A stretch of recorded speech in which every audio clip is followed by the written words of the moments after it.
దయచేసి అందరూ చేతులు ఎత్తి పాడదాం.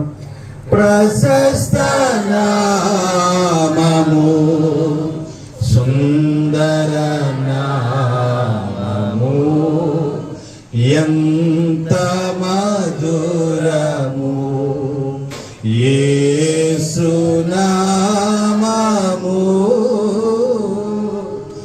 ఆహా ఆహా హల్లెలూయా, ఆహా హల్లెలూయా, ఆహా ఆహా హల్లెలూయా, ఆహా హల్లెలూయా, యేసు నామము.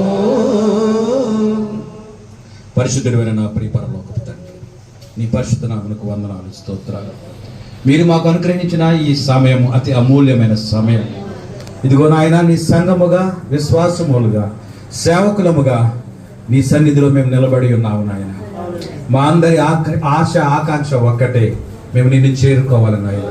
నిన్ను చేరుకునే లోపు మేము నీ సంపూర్ణతలోకి మార్చబడాలి. అదే నీవు కోరుచున్నావు తండ్రి. నేను పరిపూర్ణుడు గనుక నువ్వు పరిపూర్ణులై ఉండేదని నువ్వు సెలవిచ్చావు. అట్టి పరిపూర్ణతలకు మమ్మల్ని నడిపించేటువంటి, మరి అటు బలపరిచేటువంటి, విశ్వాసంలో నిలబడేటువంటి ప్రభువా వాక్యాలు మాకు దయచేసి మమ్మల్ని బలపరచండి, ఓదార్చండి, ధైర్యపరచండి, విశ్వాసంలో స్థిరపరచండి, ఆత్మలో ఉజ్జీవింపచేయండి. నిలబడిన నేను అసక్తుడను, నిరుపయోగమైన వాడను, మానవ మాత్రుడను ప్రభువా. నన్ను మరుగుపరిచి నీ సిలువ చాటును ప్రభువా నన్ను మరుగుపరిచి, ఇక్కడ ఏ ఒక్క ఆత్మతో నువ్వు మాట్లాడనయ్యున్నావు నాకు తెలియదు నాయన.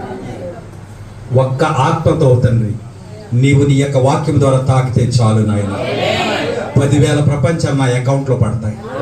అదే నా ప్రయాస అయినది నాయన, అదే నా కోరిక అయినది నాయన, అదే నా నిరీక్షణ అయినది నాయన. ఇంకా ఒక్క ఆత్మ కాదు, అనేక మంది ఎదురు చూస్తున్నారని నేను నమ్ముచు అన్నాను నాయన. నీ ఆత్మ ప్రసన్నత మాకు దయచేసి నీ కృపను మాకు తోడుగా ఉంచి మీరే మీ మెల్లనైన స్వరంతో మాతో మాట్లాడి మాతో దేవా మీరు నడిపించి మాతో ఉండమని యేసు నామమున అడుగుచున్నాను పరమ తండ్రి. తన కుమారుడికి యెహోషువ గాథ నేర్పి, బాలుడు నడవలసిన త్రోవడానికి ఎక్కడ నేర్పాలి? బాల్యంలో నేర్పాలి. పెద్దవాడైనప్పుడు వాడు ఇప్పుడే ఉండమంటారంటాడు, అంతే, మళ్ళీ కనపడ్డాడు. కనుక నీ ఒడిలో ఉన్నప్పుడే, నీ యొక్క చేతి కింద ఉన్నప్పుడే వాడికి దేవుని గురించిన జ్ఞానం నేర్పాలి. ఆఫ్కోర్స్ వాడు యవ్వన ప్రాయం వాడిని ఎలా నడిపిస్తుందో తెలియదు, కానీ వన్ డే, ఒక దినం వాడి బాల్యాన్ని జ్ఞాపకం చేసుకుంటాడు. హల్లెలూయా. ఇప్పుడు చదివిన వాక్య భాగంలో ఉన్న గుడ్డివాడు, గుడ్డి భర్తమాయి ఎక్కడ కూర్చున్నాడో తెలుసా? ఆ 7 సార్లు ఎరుకో కోడ చుట్టూ తిరిగి ఆ యెహోషువ చేసిన ఘనమైన కార్యం తన తల్లి చెప్పినప్పుడు ఆ విన్న గాథలోని ఆ గోడలోని పడిపోయినటువంటి రాళ్లలో ఒక రాయి మీద కూర్చుని, పట్టుకున్నారా? ఆ రాడి మీద కూర్చుని, ఆ రాడు ఎక్కడది? యెహోషువ గాథ తన తల్లి నేర్పినది. ఆ తల్లి నేర్పిన గాథను మెమరైజ్ చేసుకున్నాడు. ఎక్కడో తెలుసా? అదే రాయి మీద కూర్చొని. దేవునికి స్తోత్రం. అందుకే బాలుడు నడవలసిన త్రోవను వారికి బాల్యంలోనే నేర్పండి. కనుక అయ్యా యెహోషువయేనా నాకు వద్దా విశ్వాసం? యెహోషువయేనా గోడ కోలగొట్టేవాడు? నేను చేయలేను ఆ కార్యాన్ని. దేవునికి స్తోత్రం. కనుక అతడు ఒక విశ్వాసాన్ని కలిగి ఉన్నాడు. నేను కూడా ఒకరోజు దృష్టి భాగ్యాన్ని పొందుతా. యెహోషువ తన యొక్క విశ్వాసము చేత గోడను కూల్చితే, నేను నాకున్న విశ్వాసము చేత నేను దృష్టిని పొందుకుంటాను. దేవునామానికి మహిమ కలుగును. యేసు ప్రభు వారు ఆ మార్గం గుండా వెళ్ళిపోతున్నారంటే ఇప్పుడు చదువుదాం వాక్యాన్ని.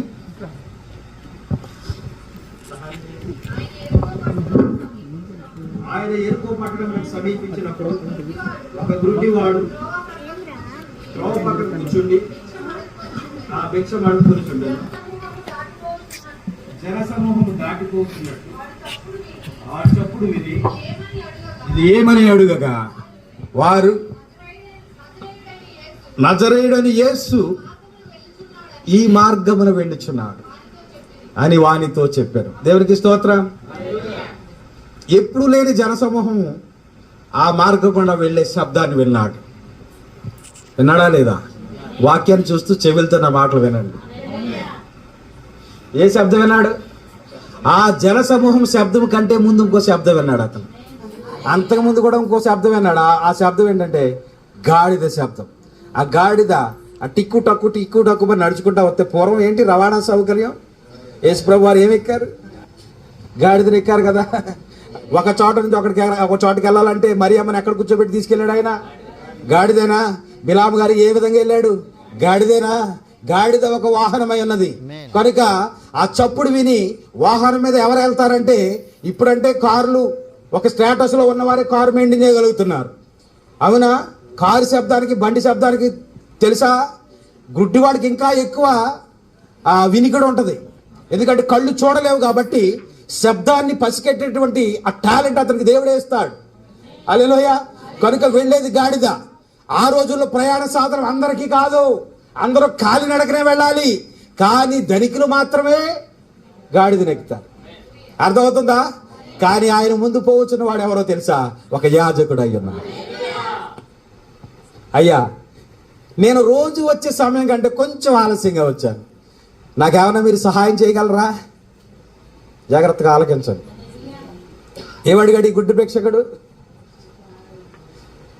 ఈ యొక్క యజమానుని లేకపోతే ఈ యాజకుడిని సహాయం అడుగుతామన్నాడు. నాకు కొంచెం సహాయం చేయగలరా అని అడిగితే ఆయన ఏమన్నాడో తెలుసా? ఇదంతా ప్రవక్త వివరించిన విషయాన్ని మీకు చెప్తా ఉన్నా. నేను యాజకుడిని, I'm the president of this town fellowship. ఈ ఊరిలో ఉన్నటువంటి ఫెలోషిప్, పాస్టర్ ఫెలోషిప్కి నేను ప్రెసిడెంట్ని. కనుక నేనే ఆలస్యంగా వెళ్తే ఎక్కడ కుదురుతుంది? కనుక నేను త్వరగా వెళ్ళి ఆ సమావేశంలో పాల్గొని 1150 వర్తమానాలన్నీ దూరేసేయాలి వాళ్ళ సివిల్లో.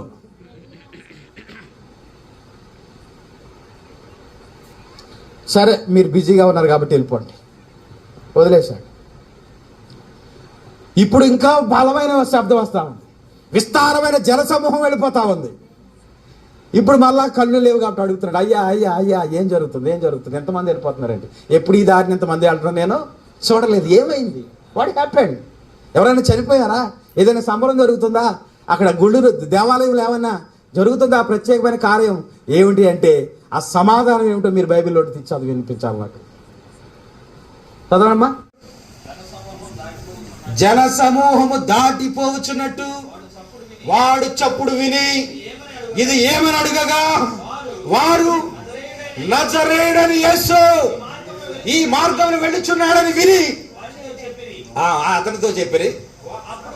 అప్పుడు వాడు, యేసు దావీదు కుమారుడా, నన్ను కరుణించమని కేకలు వేసెను. దేవుని నామానికి మహిమ కలుగునుగా. ఇతనిలో ఏముంది? విశ్వాసం. ఏమని విశ్వాసం? దేవుని యొక్క వాక్యం చెప్తుంది, వినుట వలన విశ్వాసము కలుగును. ఈయన ఏమన్నాడేంటి? తల్లి తన ఒడిలో, బాల్యంలో తన ఒడిలో పడుకోబెట్టుకుని తన తల్లి చెప్పిన యెహోషువ గాథ వింటే అతనికి విశ్వాసం వచ్చింది. యేసుక్రీస్తు నిన్న నేడు నిరంతరము ఒకే రీతిగా ఉన్నాడనే విశ్వాసాన్ని అతను కలిగి ఉన్నాడు. అలానాడు యెహోషువతోనే కాదు, నేడు కూడా ఆయన స్వస్థత నిన్న కళ్ళారా చూడగలను. దేవునికి స్తోత్రం. నేను దీన్ని మరొక రకంగా చెప్పడానికి నేను ఇష్టపడతా. నేను యేసుక్రీస్తుని నా కళ్ళారా నేను చూడాలి. ఎందుకంటే ఇంతవరకు నేను విన్నా ఆయన అద్భుతాలు చేశాడని, మహత్కార్యాలు చేశాడని, సూచక్రియలు చేశాడని విన్నా. కానీ ఆయనే నా ముందు వెళ్ళిపోతున్నప్పుడు ఈ ఛాన్స్ నేను మిస్ అవ్వకూడదు. దావీదు కుమారుడా, నన్ను కరుణించాయా. ఆ పక్కన ఏమన్నారంటే, ఊరుకో ప్లీజ్ ఊరకుండమని ముందరి నడుచున్న వారు వారిని గద్దించెను. కాని వాడు మరి ఎక్కువగా, దావీదు కుమారుడా, నన్ను కరుణించమని కేకలు వేయగా. ఓ విశ్వాసులారా, ఇప్పుడు ప్రార్థన చేసే సమయం కాదు, ఇప్పుడు ఏడ్చే సమయం కాదు, దేవుడు ఇప్పుడు స్వస్థపరిచే సమయం కాదు. ఎందుకంటే ఆయన రక్షించకుండానట్లు ఆయన హస్తము కొరచకాలేదని చెప్పడం లేదు. ఆయన చెయ్యిలు ఇప్పుడు కొరసైపోయాయి. ఆయన ఇప్పుడు రక్షించడు, ఆయన ఇప్పుడు స్వస్థపరచడు. లోకంలో బోధలు ఏంటంటే ఆ కాలం అయిపోయింది. కాలం అయిపోలేదు, కాలం అయిపోలేదు. ఆయన నిన్న లేడు నిరంతరం ఒకే రీతిగా ఉన్నాడు. కానీ విశేషం ఏంటంటే విశ్వాసము లేదు. విశ్వాసం కలగాలంటే వినాలి. ఏ వినాలి? వినిట దేవుని కూర్చున్న మాటే ఉండాలి. దేవుని మన మహిమ కలుగును గాక. ఇప్పుడు ఈ లోకం ఎలా ఉందంటే లోకం పోకడ, వినడానికి దురద చెవులు, వర్తమానం ఎక్కదు, సత్యం ఎక్కదు. ఏం కావాలంటే పిట్ట కథలు, ఇంకా ఏం కావాలంటే కల్పనా కథలు, ఇంకా ఏం కావాలంటే ఈ మధ్య కొత్త ట్రెండ్. ఈ మాట మర్చిపోవద్దు. నేను మీకు కనపడినా ఈయన పోకడ గురించి చెప్పాడు అనుకోవాలి. ప్రసంగం మొదలు నుండి చివరి వరకు ఏడిపే.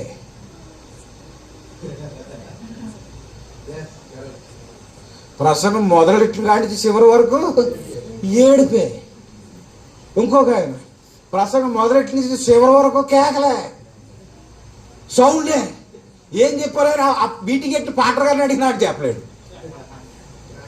నేనేమి వినలేదు. నేనేదో కోడి మాసం వండాలా, మేక మాసం తేవాలా, ఇంకేదో తేవాలా, నేను ఈ టెన్షన్లో ఉన్నా. నేను వాక్యం మనకి మీటింగ్ ఎందుకు ఎట్టావు? చెప్పింది ఏదో వినకపోతే ఇన్ని లక్షలు ఇన్ని వేలు ఖర్చు పెట్టి మీటింగ్ ఎందుకు పెట్టావు? ఈవేళ జరిగేది పోకడ అదేనే లోకంలో. ఏం పెట్టాలి? వైరోళ్ళు అందరికీ కూడా ఈసారి లాస్ట్ సారి వైట్ వేసాం కదా, ఇప్పుడు అందరూ వైట్ వేస్తున్నారు. ఈసారి వద్దు, బ్లూ వేద్దాం. ఈసారి blue saris, code, dress code. అవునా? కనుక నువ్వు బద్దలు కొట్టడం వల్ల ఏమీ ఉపయోగం లేదు. మీరు బద్దలు కొట్టి వెళ్ళిపోయిన తర్వాత కనీసం ఎంక్వైరీ చేయండి. ఆఫ్టర్ 1 year 6 months ఎలా ఉంది బ్రదర్, నేను ఆ రోజు వచ్చి మెసేజ్ చెప్పాను కదా, ఏమైనా కార్యం జరిగిందా మీ సంఘంలోనే? ఒక్కసారి మీరు బ్యాక్కి వెళ్ళండి. ఏమైనా కార్యాలు జరిగేది ఆయన వింటే కదా చెప్పడానికి. మీకు ఆయన వింటే కదా. మహానుభావుడు లోక గారి వల్ల ఆయన మనకిచ్చిన దేవుడు, God has given us A gift. కనుక మనం ఏది పలుకో మళ్ళీ మనం వినే అవకాశం ఇచ్చాడు దేవుడు. కనుక నీ అడావుల్లో నువ్వు వినకపోయినా తర్వాత ఓపెన్ చేసుకుని నువ్వు చెప్పిన నువ్వు పెట్టిన మీటింగ్ యొక్క ఆ యొక్క ఉపయోగంగా ఉన్నదా, ఆశీర్వాదకరంగా ఉందా, నీ దగ్గరికి తీసుకొచ్చిన దైవజనుడు చెప్పిన వాక్యం నీ సంఘానికి పనిచేసిందా లేదా, నువ్వు ఒక్కసారి మెమరైజ్ చేసుకో. దేవునికి స్తోత్రం. కనుక అయ్యా దావీదు కుమారుడా నన్ను కరుణించుము. ఇప్పుడు ప్రార్థన చేయంటే ప్రార్థన చేయట్లేదు. ఇప్పుడు ప్రార్థన చేయకూడదు. ఇప్పుడు మనం ఎక్కడున్నామంటే దగ్గరికి వచ్చేసాం. ఏ కాలంలో ఉన్నామంటే నువ్వు పలికితే జరిగిపోయే కాలంలో ఉన్నావంట. మనం అబ్బా నిజమా? పలికితే జరిగిపోతుందంటే విస్తరించి ప్రార్థన చేయక్కర్లేదంటే దానికి రెఫరెన్స్ కూడా, కోడ్ కూడా అన్నమాట. లేకపోతే పరిశీలి సొంకం తీసుకొచ్చేస్తారు. కాదు కాదు కాదు. ప్రార్థన లేకపోతే నువ్వేం చేసినా వ్యర్థమే నీ బ్రతుకు. నువ్వు ప్రార్థన చేసే ముందు, నువ్వు వాక్యాన్ని నిలబడే ముందు, లేకపోతే నువ్వు ప్రయాణం చేసే ముందు, ప్రభువా నన్ను వాడుకొని ప్రభు పాదం దగ్గర ఒక్క ఆత్మ చాలయ్యా. 1000 మంది మారిపోక్కర్లేదు. ఒక్క ఆత్మ నా ప్రసంగానికి మారితే చాలయ్యా, నా జన్మ ధన్యమైపోయిందయ్యా అని ప్రార్థన చేయాలి. కానీ ఇప్పుడు ప్రార్థన లేదు. ప్రార్థన లేదు. ఏముంది ఇప్పుడు? చూడండి, జూమ్ చేసి చూపించండి. నీ పరిచయం దేవుడు అక్కడ దీవిస్తాడు. మోకాళ్ళు. ఈ తల్లి, నేను బిట్టుగా చెప్తాను, మీరు అన్ని కలుపుకోండి. భర్తపై చెప్పిన సంగతులన్నీ కూడా మీరు ఏర్చి కూర్చి అవన్నీ ఒక వర్తమానంగా తీసుకోండి. యెహోషువ గురించి కూడా చెప్తున్నాను, అది కూడా అదొక ప్రసంగా మీరు చూసి పెట్టుకోండి. ఇప్పుడు ఈ సునేమీరాలు రాజుల గ్రంథము 6వ అధ్యాయం ఉంటుంది. అది తీసే సమయం లేదు, నేను ఎక్కువ చెప్పాలి మీకు. ఈ సునేమీరాలు ఏమంటుందో తెలుసా? మన ఇంటికి వచ్చి పోవచ్చున్నవాడు భక్తి గల దైవజనుడని నేను ఎరుగుదు. దేవుని మన మహిమ కలుగునుగా. సంగమా, వర్తమాన విశ్వాసులారా, ఇప్పుడు మీకు ఎవరు కావాలో తెలుసా? భక్తి గల. భక్తి అంటే తెలియట్లేదు కదా. ఆ ఎలియాజరు ఆ బావి దగ్గర ఏం చేశాడు? మోకాళ్ళుని ప్రార్థించాడు. ప్రార్థించి ఎవరిని కనుగొన్నాడు తెలుసా? వధువును కనుగొన్నాడు. ఆ కనుగొన్న వధువుని తీసుకుని వెళ్ళి ఎవరికి అప్పగించాడు? ఇస్సాకు అప్పగించాడు.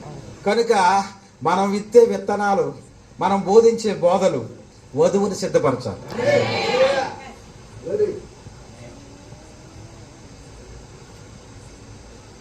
పౌలు ఏమంటాడో తెలుసా?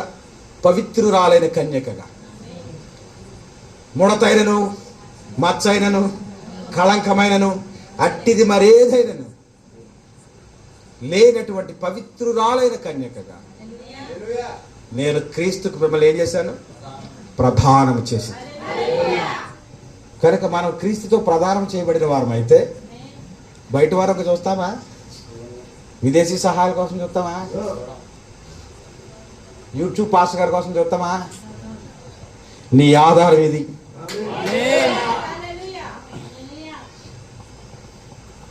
It is your base. ఒకవేళ ఇది నీకు అర్థం అవ్వకపోతే నీకు అర్థం చెప్పడానికి ఒక ఆయన్ని ఇచ్చాడు. ఈయన చెప్పినా నీకు అర్థం కాకపోతే ప్రవక్తనిచ్చాడు. హల్లెలూయా. ఇంకా నీకు అర్థం కాకపోతే నీవు ఏర్పాట్లో లేవు.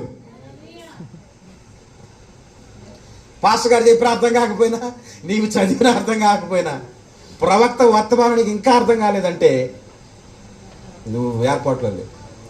You maybe come to sit in presence of God, you maybe preach on the dais, but no use. అర్థమవుతుందా? వాక్యం యొక్క ప్రాముఖ్యత. కనుక ఈ గుడ్డివాడి దగ్గరికి వెళ్దాం. వల్ల ఆ తల్లి చెప్పిన బోధ, ఆ బాల్యంలో చెప్పిన బోధ తన గుర్తుకు వచ్చి ఎలా విశ్వాసంలో అతడు మెట్టుకు మెట్టు ఎలా ఎక్కుతున్నాడో చూద్దాం. అది చెప్పుకుని ముగించేసుకుందాం. ప్రవక్త ఒక కథను వివరిస్తూ ఉన్నాడు.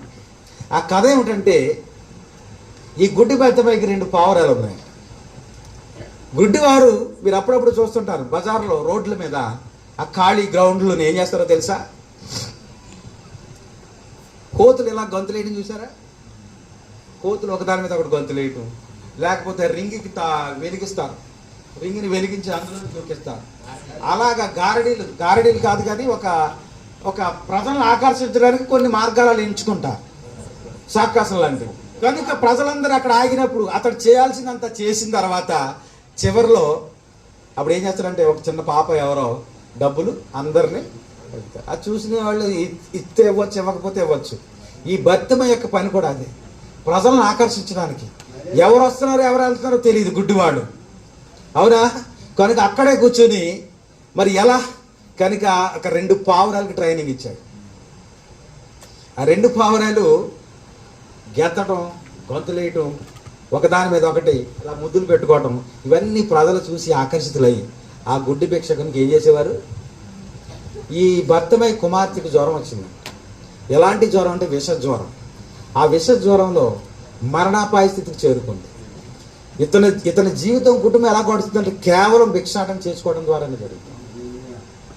కనుక ఈ కుమార్తె అట్టి స్థితిలో ఉన్నప్పుడు ప్రభు సన్నిధిలో ఏమని ప్రార్థన చేశాడు? ప్రభువా, నీవు నా కుమార్తెను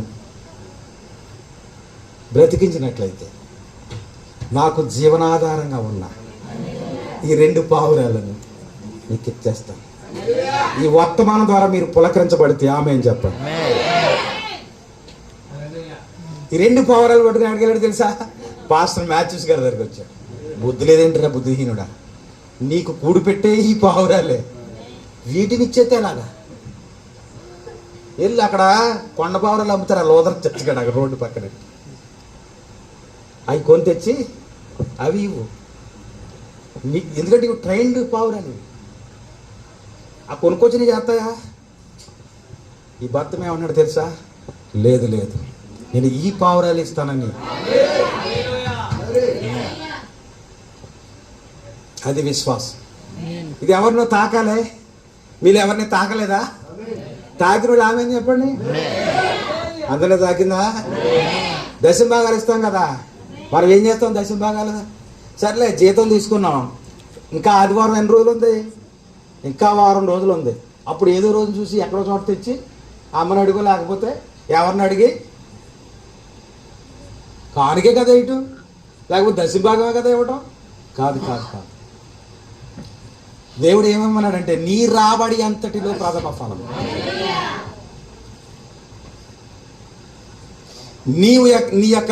నీ యొక్క జీతము లేకపోతే నీ యొక్క కష్టము నీ చేతికి వచ్చినప్పుడు మొదట దేవుని భాగాన్ని దేవునికి తీసి.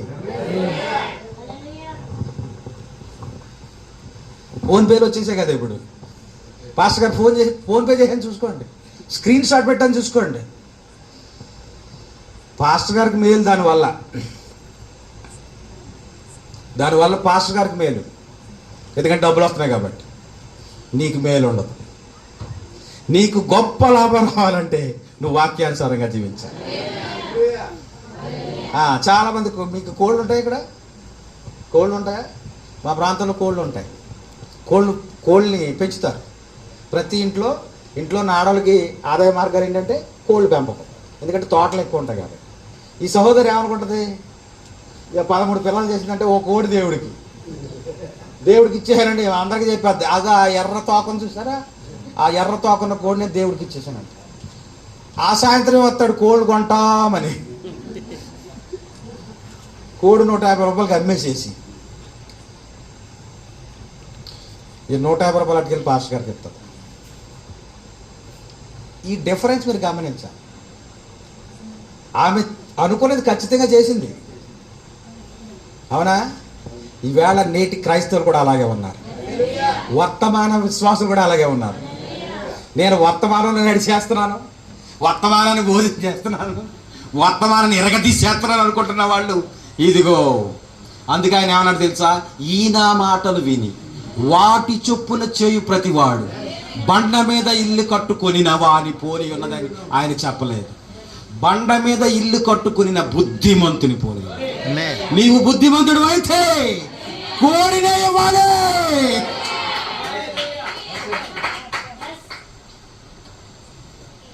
దేవుని నామానికి మహిమ కలుగును. కనుక వాక్యానికి ఒకటి. అందుకే ఏమన్నాడు తెలుసా? నీవు మొక్కు కొనకుండాటే నీకు మేలు. నేను ఎవడో మొక్కుకోమన్నాడు. కనుక నువ్వు మొక్కు కొనకుండాటే నీకు చాలా శ్రేయస్కరం. ఈ పొట్టేళ్ళకు ఆయనకి కావాలా? ఈ కొండ మీద మేకలన్నీ ఆయనకి కావాలా? ఈ దూడలు, వేలాది దూడలన్నీ ఆయనకి కావాలా? మనం పాట పడతాం కదా, ఆయనకి కావాలా? ఆయన్ని నాయే అంటున్నాడు ఆయన. ఆయన్ని నాయే. నువ్వు పెంచిన కోళ్ళు కూడా ఆయనయే. ఇక నువ్వు చేసింది ఏంటి ఆయనకి? అందుకే ఆ మరియ మార్తను కూర్చోబెట్టుకుని చెప్పాడు ఆయన. ఏమని చెప్పాడో తెలుసా? మాట వినుట శ్రేష్టం.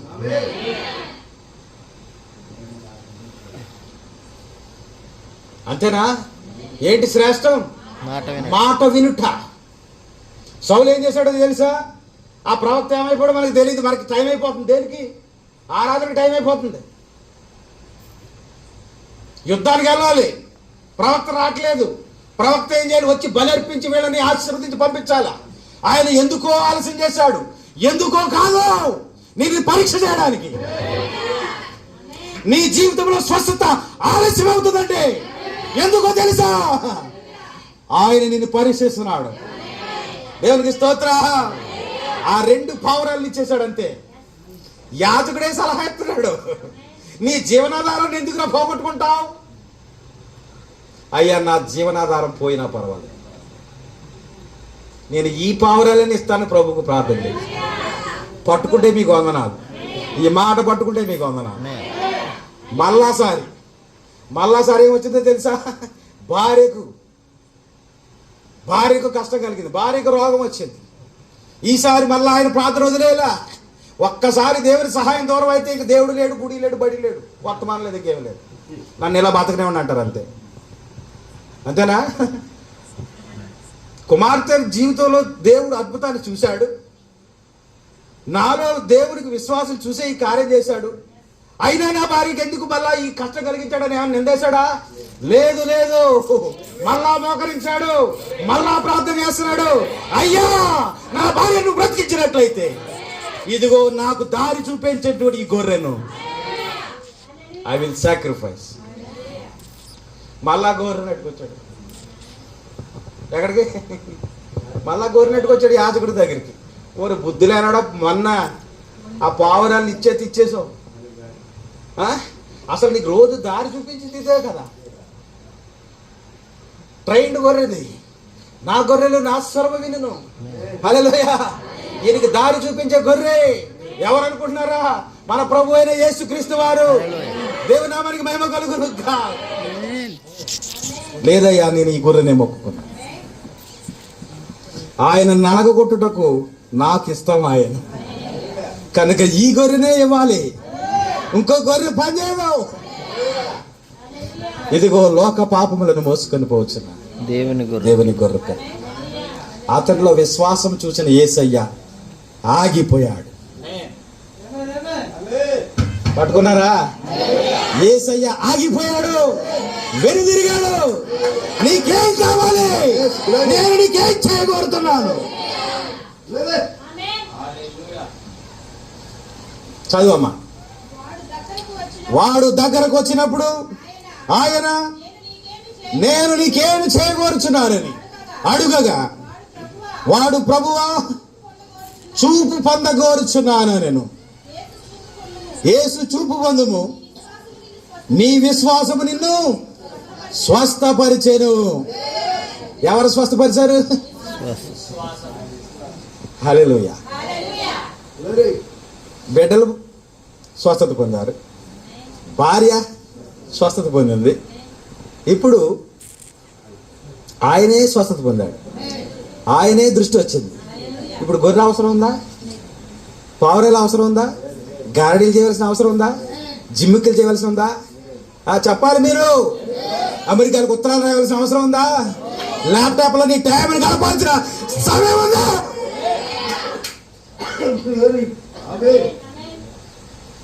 నీ కళ్ళు బాగానే ఉన్నాయి కదా, నీ కాళ్ళు బాగానే ఉన్నాయి కదా, నీ చేతులు బాగానే ఉన్నాయి కదా. ఏంటి చేతులు అంటారా? చూపించరా కీర్తన గ్రంథం. ఏ విల్లు ఈ చేతులు ఏంటో తెలుసా? ఎత్తడి విల్లు. నా కాళ్ళను లేడి కాళ్ళ వలె చేయును, నా చేతులను ఎత్తడి విల్లుగా చేయవాడు ఆయనే. ఎత్తైన ఉన్నత స్థలములకు నడిపించేవాడు కూడా ఆయన.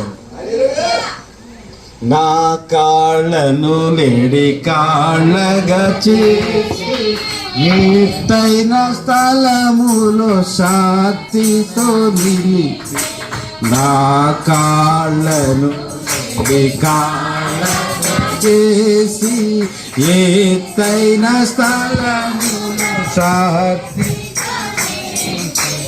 రక్షణ కేడెము.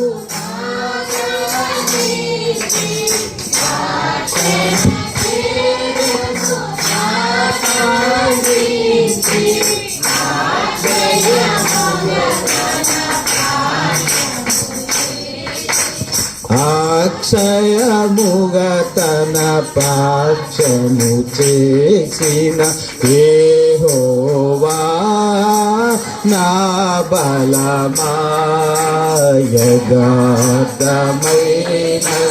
నీ మార్గం, పరిపూర్ణమైనది నీ మార్గం. యెహోవా. హల్లెలూయా. నా కాళ్ళను లేడి కాళ్ళ వలె చేయవాడు ఆయనే, నా చేతులను ఇత్తడి విల్లుగా చేయగలవాడు ఆయనే. అందుకే దేవుని సన్నిధిలో మనం ఏం చేయాలో తెలుసా?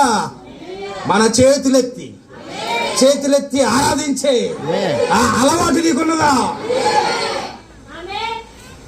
నీ చేతిలోనే ఉంది ఒక ఆయుధం, జయించే ఒక ఆయుధం. ఆ మోషే ఏం చేశాడో తెలుసా? మోషే కూడా ఒక రాయి మీద కూర్చొని అలిసిపోయాడు. అవునా? ఇద్దరు పరిచారకులు వచ్చి ఈ చెయ్యి ఎత్తి పట్టుకున్నా. హల్లెలూయా. నీ సన్నిధిలో నా చేతులు ఎత్తుట సాయంకాల నైవేద్యం. చేతులెత్తడంత ఆశీర్వాదం.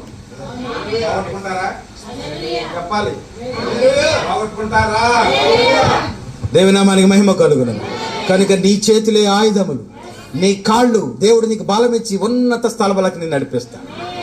యెహోవా పర్వతం మీదకి ఎక్కదగిన వాడు, ఆయన పరిశుద్ధ ఆలయములో నివసింపదగిన వాడు ఎవడు? చదవండి 24వ కీర్తన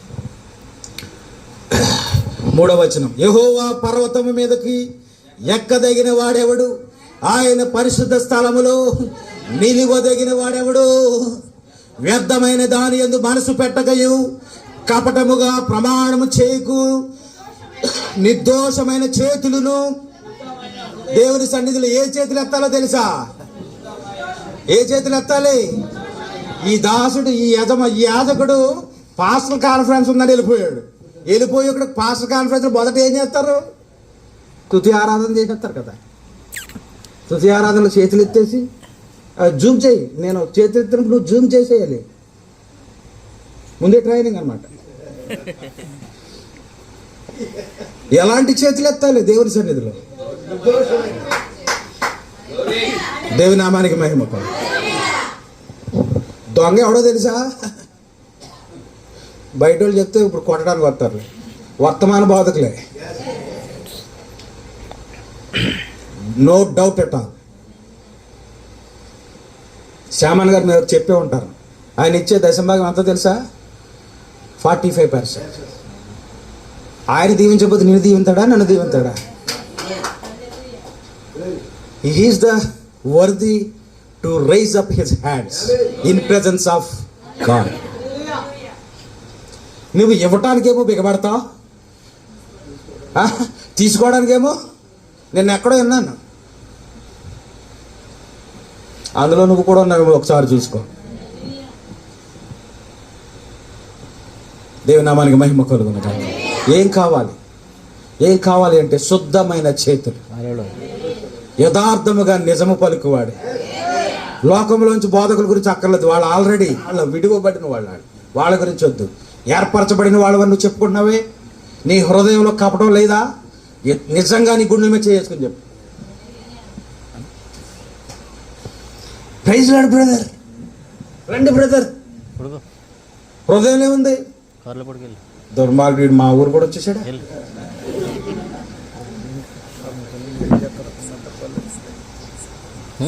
చదువమ్మా. వ్యర్థమైన దాని యందు మనసు పెట్టకయు, కమటముగా ప్రమాణము చేయకయు, నిర్దోషమైన చేతులను, శుద్ధమైన హృదయమును కలిగిన వాడే ఎవడు వర్ధి? ఎవడు అర్హుడు? ఎవడు యోగ్యుడు? యెహోవా పర్వతమునికి ఎక్కదగిన వాడెవడు? యెహోవా నామమును ఆరాధించదగిన వాడెవడు? యెహోవా వాక్యమును ప్రకటించగలిగిన వాడెవడు అంటే హృదయములో కపటము లేనివాడు.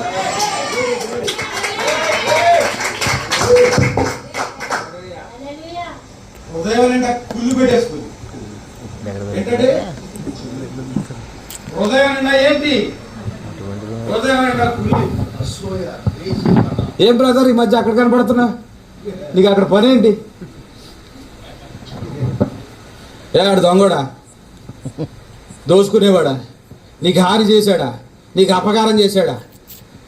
చేతనైతే సాయం చేసేవాడా? ఛాలెంజ్. వాక్యం కొరకు వచ్చిన వాడని నేను, వాక్యం కొరకు నిలబడిన వాడని నేను. నా గతం అనవసరం. హల్లెలూయా. గతం ఆయనకు అక్కర్లేదు. ఎవరికి? యేసుప్రభుకి అక్కర్లా. ఇకనైనా పాపం చేయి. ఎవరితో అన్నాడు ఆయన? ఒక పాపాత్మురాలు, ఒక స్త్రీని, వ్యభిచారం చేత పట్టబడిన స్త్రీని ఆయన వద్దకు తీసుకొచ్చారు.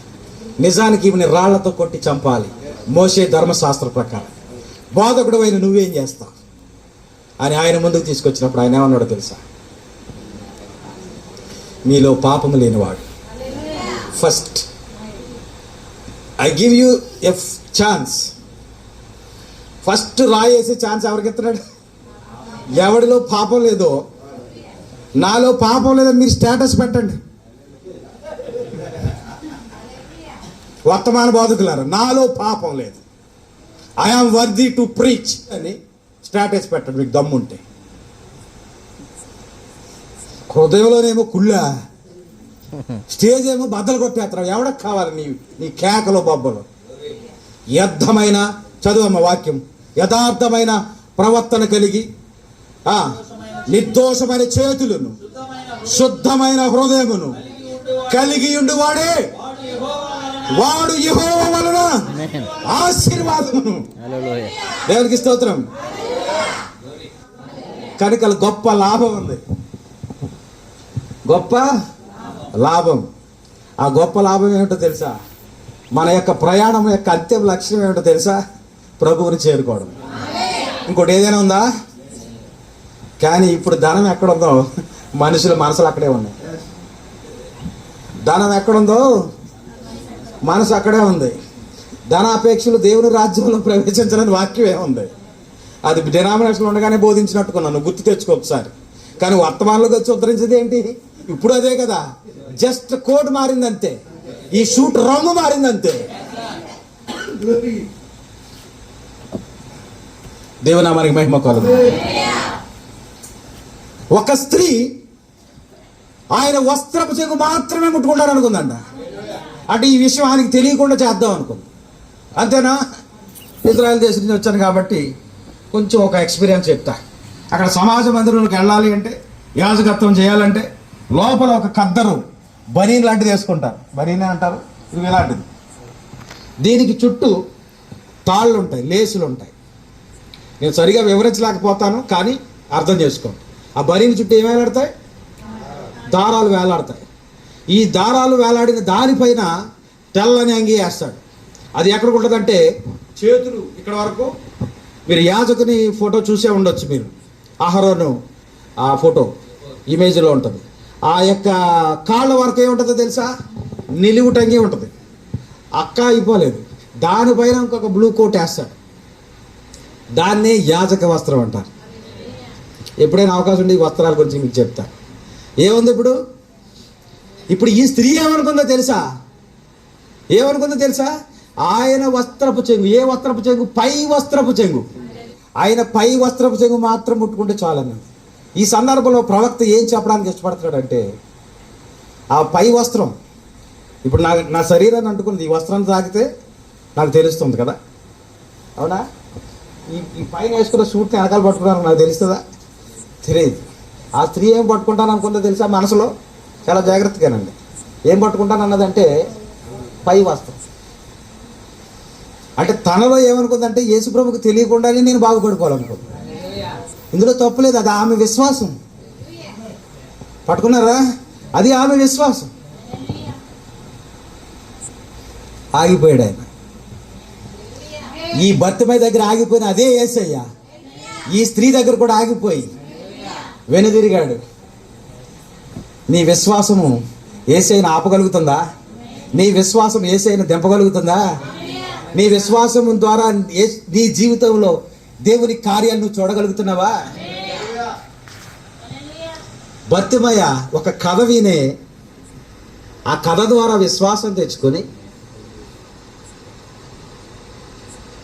యేసుప్రభుని చూడగోరి ఆ విశ్వాసం చూసిన యేసుప్రభు వెనుదిరిగి వచ్చాడు. నీకేం కావాలి? ఈ స్త్రీ కూడా ఎవ్వరికీ తెలియకుండా రహస్యంగా వెళ్ళి, ఈ శిష్యులు కూడా అంటున్నారు, ఎంతమంది వెడివిడిగా పరిగెడుతూ వెళుతూ ఉంటే, ఎంతోమంది నీ మీద పడతా ఉంటే, ఎవరో ముట్టుకున్నారు. ఇది ఎలా సాధ్యం? ఎవరో ముట్టుకున్నారు ఎలా చెప్పడం ఎలాగా? లేదు, ప్రభావము. ఏమిటిది? ప్రభావము నాలో నుండి. ప్రియమైన సహోదరుడా, ప్రభావం అంటే ఏంటో తెలుసా? పరిపూర్ణ మానవుని యొక్క స్వరూపములో కాగా మీ విశ్వాసం నందు సద్గుణమును, సద్గుణమందు జ్ఞానమును, జ్ఞానమునందు ఆశానిగ్రహమునందు సహనమును, సహనమునందు భక్తిని, భక్తి యందు సహోదర ప్రేమను అమర్చుకోవాలి. ఇదే బుద్ధిమంతుడు కట్టవలసిన ఇల్లు. ఈ కట్టవలసిన ఈ ఇంటిలో ఎన్నో ఇటక సద్గుణం అనే ఇటక. ఆ సద్గుణం గురించి బోధించినప్పుడు ప్రవక్త ఏమన్నాడంటే, సద్గుణం అనగా ప్రభావం. ఇప్పుడు ఈయనలోంచి ఏం వెళ్ళిపోయింది? ప్రభావం వెళ్ళిపోయింది. అందుకే ఆయనకు తెలిసింది వస్త్రం ముట్టుకుంటే ఆయన తెలియలేదు నిజానికి. అందుకే ఆమె పై వస్త్రాన్ని పట్టుకోవాలనుకుంది, లోపల వస్త్రాన్ని పట్టుకోవాలనుకోలేదు, అయితే కింద వస్త్రాన్ని పట్టుకోవాలనుకోలేదు. పై వస్త్రం ఎందుకు పట్టుకుందంటే ఆయనకు తెలియకుండా. ఎంత జాగ్రత్త తీసుకున్నప్పటికీ లేదు నువ్వు వస్త్రం ముట్టుకోవడం వల్ల నాకు తెలియలేదు, ప్రభావం నాలో నుండి వెడలిపోయింది. దేవుని దైవజనులు అనబడిన దైవజనులారా, ప్రభు అయిన యేసుక్రీస్తు నామములో 2 చేతులు జోడించి మిమ్మల్ని వేడుకునేది ఏంటి తెలుసా? మీలో నుండి ప్రభావం వెడల. నీవు విత్తిన వాక్యము ద్వారా, నీవు బోధించిన బోధ ద్వారా ఒక్క వ్యక్తి తన హృదయాన్ని మార్చుకుంటే చాలంతే, నీవు ప్రభావవంతుడివే. ఆ ప్రభావం ఏంటో తెలుసా? సద్గుణం. ఏంటి మంచి గుణం? బుద్ధులు తిట్టకుండా ఉండటమా? ఏంటి మంచి గుణం? నీ ప్రభావాన్ని దేవుడు ఏంటి కోవిడ్ చేస్తాడు అనుకుంటున్నావు? నువ్వు ఎన్ని ప్రసంగాలు చేసావు, ఎన్ని ఊర్లు తిరిగావు, ఎన్ని జిల్లాలు తిరిగావనా? నో, నీ ప్రభావం యొక్క పర్సంటేజ్ ఎంత ఉంది, నువ్వు ఎన్ని కార్యాలు చేయగలవు ప్రభు కోసం. దేనికి స్తోత్ర. నేను ఆ హైవే మీద అలా నడుచుకుంటూ వెళ్తున్నాను ఒక రోజు సాయంత్రం వేళలో వాకింగ్ చేసుకుంటూ. ఎవరో గుర్తు తెలియని వ్యక్తి వచ్చి గుద్దేశాడు. మీకు తెలుసా, నా 2 కాళ్ళు, ఒక కాలు అయితే విరిగిపోయింది, ఒక కాలు అయితే కాలిపోయింది. ఆ సైలెన్సర్లో పడి విలవిలా కొట్టుకుని కేకలేసి అరిచిన ఎవరు నాకు సహాయం చేయలేదు. చిత్రం ఏమిటంటే ఆ 2 గాయాలు కాకుండా నా ఒంటి మీద ఒక్క గీత కూడా లేదు.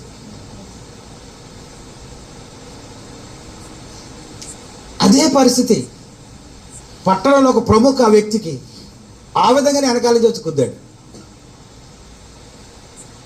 ఈ బ్రెయిన్ డెడ్ అయిపోయి చనిపోయాడు. నన్ను ఎందుకు బతికించాడు దేవుడు? నేను గొప్పవాడినా?